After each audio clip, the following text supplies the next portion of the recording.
आज हम देखेंगे जैन दर्शन में सबसे पहला देव दर्शन की बात कही गई। हम लोग मंदिर आए, घंटा बजाया, ओम जय जय नमोस्तु नमोस्तु ध्वनि के साथ अनादि निधन महामंत्र पढ़ते हुए परिक्रमा लगाई। ये अनादि निधन महामंत्र कौन सा है? ओम नमो अरियंताणम, नमो सिद्धाणम, नमो आयरियाणम, नमो वज्रायाणम, नमो लोये सवसाहुणम, चत्तारी मंगलम, अर्हंता मंगलम, सिद्धा मंगलम, साहु मंगलम, केवली पणत्तो धम्मो मंगलम। चत्तारी लोगुत्तमा, अर्हंता लोगुत्तमा, सिद्धा लोगुत्तमा, साहु लोगुत्तमा, केवली पणत्तो धम्मो लोगुत्तमा। चत्तारी शरणम बहुजामी, रंते शरणम बहुजामी, सिद्धि शरणम बहुजामी, साहु शरणम बहुजामी, केवली प्रणतम धम्मम शरणम पवजामी। ये अनादि निधन महामंत्र है, अनादि काल से चला आ रहा है और अनंत काल तक चलता रहेगा। ये एक ऐसा महामंत्र है, जब आप संकट में हो, परेशानियों में हो, तकलीफों में हो, किसी भी प्रकार से आपका मन अशांत हो, उस समय आप 9 बार, 21 बार, 27 बार अनादि निधन महामंत्र पढ़िए, आपका मन शांत हो जाएगा। और जब हमने मंदिर में प्रवेश किया है, परिक्रमा लगाते हुए मैंने अनादि निधन महामंत्र पढ़ा है।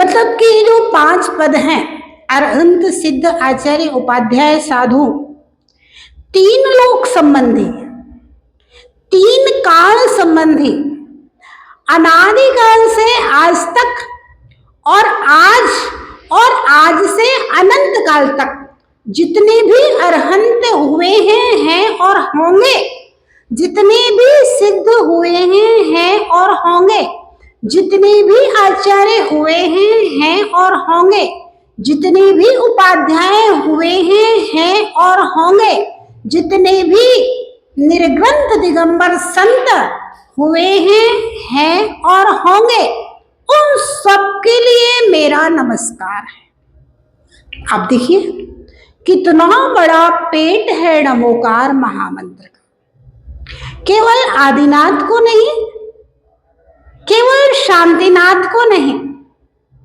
केवल चंदा प्रभु को नहीं, केवल शनि अरिष्ट निवारक मुनि सुब्रतनाथ को नहीं, केवल उपसर्ग विजेता पारसनाथ को नहीं, और केवल अंतिम तीर्थेश वर्तमान शासन नायक महावीर को ही नहीं, अनंत अरहंतों को प्रणाम, अनंत सिद्धों को प्रणाम, अनंत आचार्यों को प्रणाम, अनंत उपाध्यायों को प्रणाम, अनंत साधु परमेष्ठियों को प्रणाम। अब आप देखिए, अगर मेरे मन में ये भाव रहे कि मैं किन किन को प्रणाम कर रहा हूं, नमोकार बोलते बोलते क्या परिणाम निर्मल होंगे, क्या विशुद्धि बनेगी, और क्या कर्मों का संबर और निर्जरा होगा। लेकिन हम तो पढ़ते जाते हैं, नमो अरियंताणम, नमो सिद्धाणम, नमो आयरियाणम, नमो वज्रायाणम, नमो लोये सवसाहुणम, नमो अरियंताणम, नमो सिद्धाणम, नमो आयरियाणम, नमो वज्रायाणम, नमो लोये सवसाहुणम, नमो अरियंताणम, नमो सिद्धाणम, नमो आयरियाणम, नमो वज्रायाणम, नमो लोये सवसाहुणम। कोई भाव नहीं, सोच कुछ रहे, अभ्यस्त हो गए हैं, मुंह पे रट गए हैं नमोकार, है ना, पता ही नहीं चलता कि नमोकार चलता रहता है, मैंने कितनी माला फेर ली, कितने बार पढ़ लिया, लोगों को मालूम ही नहीं होता है और चलता रहता है। नहीं भैया, होश में पढ़िए, भाव से पढ़िए। जहां मैं काया और वचन को लगा रहा हूं, वही अपने मन के संकल्प विकल्पों को त्याग करके मन भी उस नमोकार के नमन में लगाइए।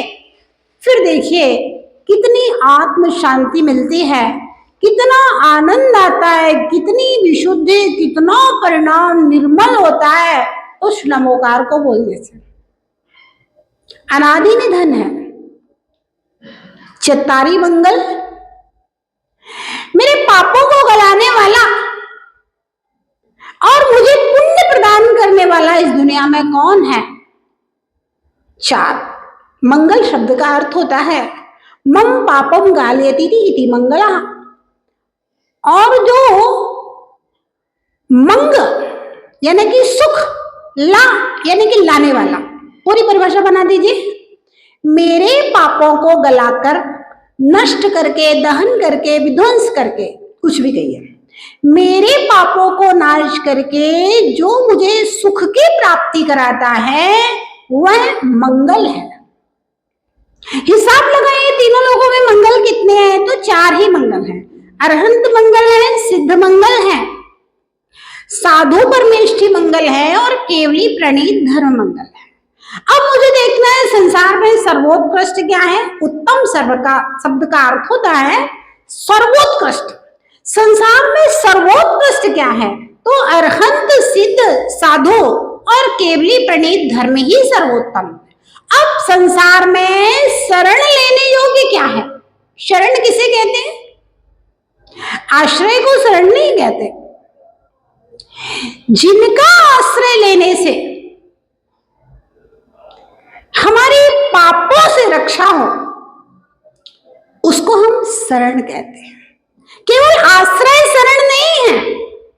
आश्रय तो माता पिता का भी हो सकता है, आश्रय तो सम्राट का भी हो सकता है, आश्रय तो घर का भी होता है, आश्रय तो आश्रमों को भी कहते हैं, वृद्धाश्रमों को भी, अनाथाश्रमों को भी आश्रय कहते हैं। ये आश्रय नहीं, इन आश्रयों को लेने से पापों से रक्षा नहीं होगी, पाप बढ़ेंगे। लेकिन जिनका आश्रय लेने से मेरी आत्मा की पापों से रक्षा हो, पापों से रक्षा होगी तो अपने आप दुखों से रक्षा होगी, क्योंकि दुख का कारण ही पाप है। तो जिनका आश्रय लेने से मेरी आत्मा की पापों से रक्षा हो, मुझे सुख की प्राप्ति हो, मुझे शांति मिले, ऐसी शरण संसार में 4 ही है। अरहंत परमेष्टि, सिद्ध परमेष्टि, साधु परमेष्टि और केवली प्रणीत धर्म। इस प्रकार से अनादि निधन मंत्र के विषय में परिक्रमा करते हुए, अनादि निधन मंत्र बोलते हुए 3 परिक्रमा लगाना थी। पंच परमेष्ठियों का नमन, मंगल उत्तम शरण अनादि काल से हैं, अनंत काल तक रहेंगे और ये मांगलिक मंत्र का उच्चारण हमारे मन को बहुत कुछ पवित्र कर जाता है। इसके बाद जब हम उस वीतराग मुद्रा के सामने खड़े होते हैं, अब ये बहुत बड़ी बात शुरू हो गई। यहां से ये सारी की सारी भूमिका थी जिसको हम बना रहे थे। अब आता है देव दर्शन है क्या? आखिर क्या देखना है आपको? कितने इंची की प्रतिमा है, कितने फुट की प्रतिमा है, इसकी आंखें कैसी है, इसका माथा कैसा है, इसके होठ कैसे हैं, इसके हाथ कितने बड़े बड़े हैं, भगवान बैठे हुए हैं या खड़े हुए हैं, है ना, इसको बनाने में कितनी धातु लग गई होगी, इसको बनाने में कितना पत्थर लगा होगा, ये कितने कीमत की प्रतिमा है, क्या ये सब देखना है? क्या ये छत्र लगा हुआ है, ये कितने किलो का होगा, सोने का है, चांदी का, ये देखना है? कि चमर डले हुए चढ़े हुए हैं, ये कितने के होंगे, कैसे लग रहे हैं, ये मोती कैसे लग रहा है, ये कैसे लग रहा है, ये कैसे बेरी की डिजाइन कैसी है, कैसा शेर बना है, कैसा हाथी बना है, ये सब देखना है क्या भैया? जहाँ साक्षात भगवान का समोसरण होता है ना, वहां पर अष्टम भूमि में तीर्थंकर विराजमान होते हैं। उसके पहले 7 भूमियां होती हैं। उन 7 भूमियों में कहीं नृत्यांगनाएं नृत्य कर रही हैं, तो कहीं वापिकाएं बनी हैं, तो कहीं सुंदर सुंदर महल बने हुए हैं, तो कहीं सुंदर सुंदर गार्डन बने हुए हैं, तो कहीं सुंदर सुंदर ध्वजाएं लगे हुए बगीचे बने हुए हैं, तो कहीं कल्प वृक्ष हैं जहाँ 10 प्रकार की भोग्य सामग्रियां, जिसको भोजन चाहिए भोजन, जिसको पानी चाहिए पानी, जिसको जूस चाहिए जूस, जिसको कपड़े चाहिए कपड़े, जिसको रत्न चाहिए जिसको रत्न, जिसको अस्त्र शस्त्र चाहिए उसको अस्त्र शस्त्र, जिसको गहने चाहिए उसको गहनों, जिसको मकान दुकान चाहिए, सब कुछ मिलता है कल्प वृक्ष भूमि में। इस प्रकार से फल सब्जी सब कुछ मिलता है, उन 7 भूमियों में सब कुछ मिलता है, लेकिन अरहंत भगवान नहीं मिलते। लिखा है आचार्य भगवान ने कि जब वह जीव 6ठी भूमि कल्पवृक्ष भूमि में पहुंचता है, वहां 10 प्रकार की भोग्य सामग्रियां मिलती हैं, जिसको जो चाहिए ले जाओ, कोई दिक्कत नहीं है।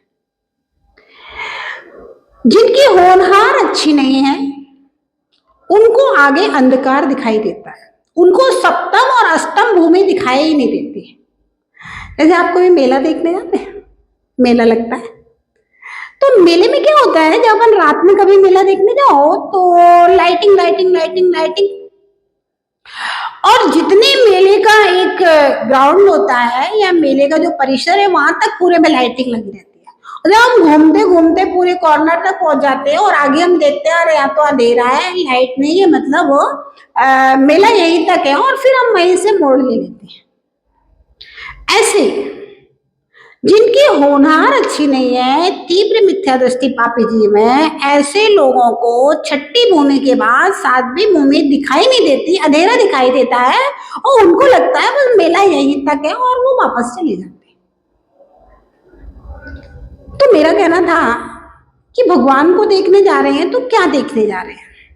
क्या मंदिर की छत की नक्काशी देखने जा रहे हैं, कि वहां बना हुआ चंदोबा देखने के लिए जा रहे हैं, या फिर दीवारों पे बने हुए चित्र देखने के लिए जा रहे हैं, या कोई पेंटिंग देखने के लिए जा रहे हैं, कि कौन सा मार्बल लगा है, कौन से टाइल्स लगे, ये देखने के लिए जा रहे हैं? क्या देखने के लिए जा रहे हैं? खजुराहो में एक जैन परिसर में 27 जिनालय बने हुए हैं। शांतिनाथ भगवान का एक विशाल मंदिर है, और वहीं पर एक पार्श्वनाथ भगवान का एक बहुत सुंदर नक्काशी वाला बहुत सुंदर मंदिर है, जो किसी पाहिल श्रेष्ठी के द्वारा बनवाया गया। क्या भक्त रहा होगा! बहुत सुंदर जिनालय, इतनी सुंदर नक्काशी है उस जिनालय की कि बहुत सारे जैन लोग को देखने जाते हैं, अजैन लोग और खजुराहो में जो विदेशी लोग घूमने आते हैं वो भी सब उसको देखने आते हैं। पाहिल श्रेष्ठी ने उस मंदिर की प्रशस्ति में लिखा है, मेरे बाद मतलब मेरी मृत्यु हो जाए उसके बाद, मेरे बाद इस जिनालय की जो पालना करेगा, पालना मतलब देख रेख करेगा, भगवान का अभिषेक पूजन वगैरह का ध्यान रखेगा, मंदिर की व्यवस्थाओं का, मैं उसका दासानुदास रहूंगा। क्या भावना है!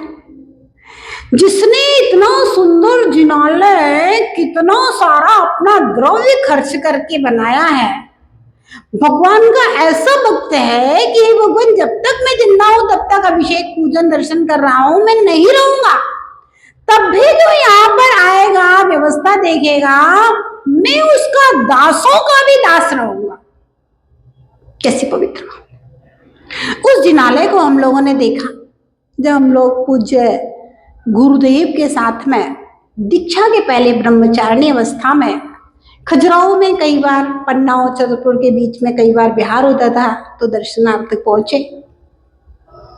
उस समय हम तो बहुत छोटे थे, ज्यादा बातें नहीं जानते थे,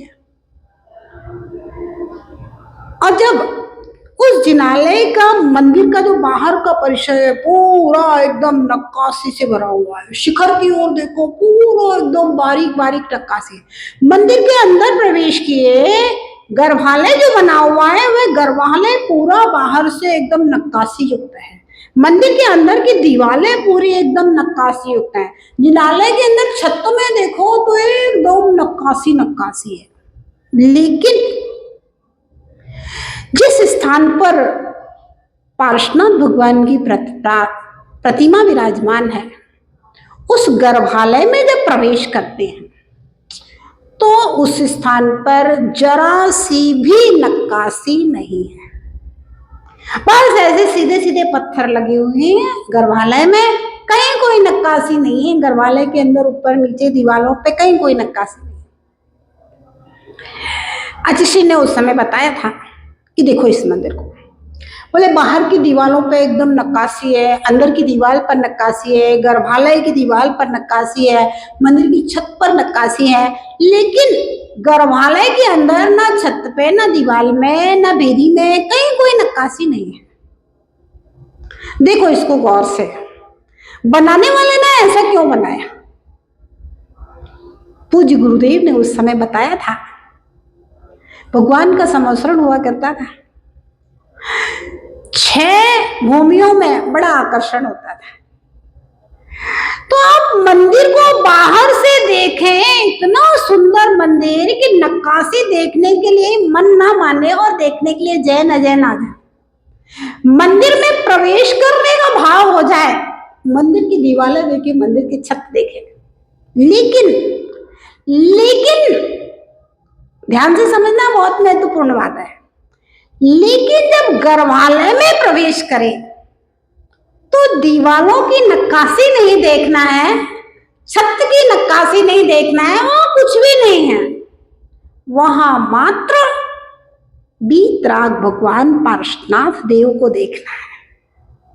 इसलिए गुरुजी ने बताया कि गर्भालय के अंदर नक्काशी नहीं है, गर्भालय के बाहर पूरे जनालय में नक्काशी है। बात समझ में आती है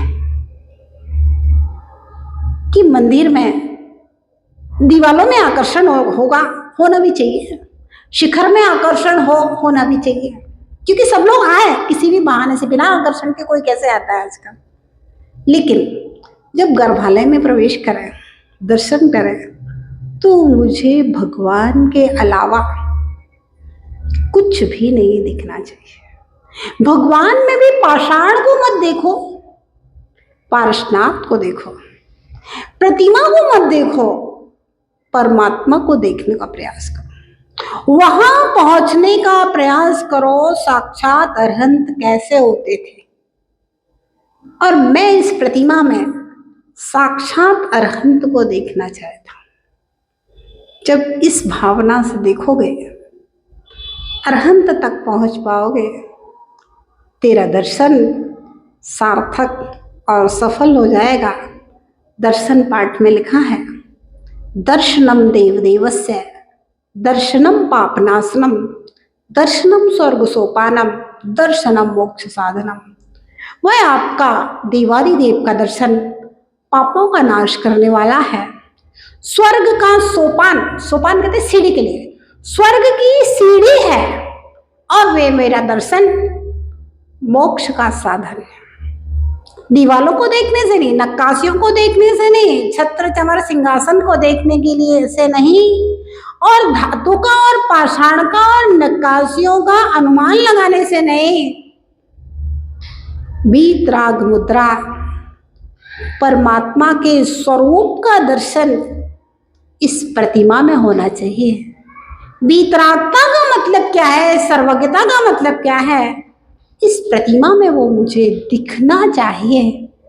तब आपका दर्शन स्वर्ग का सोपान और मोक्ष का साधन बनेगा। समय आपका हो गया।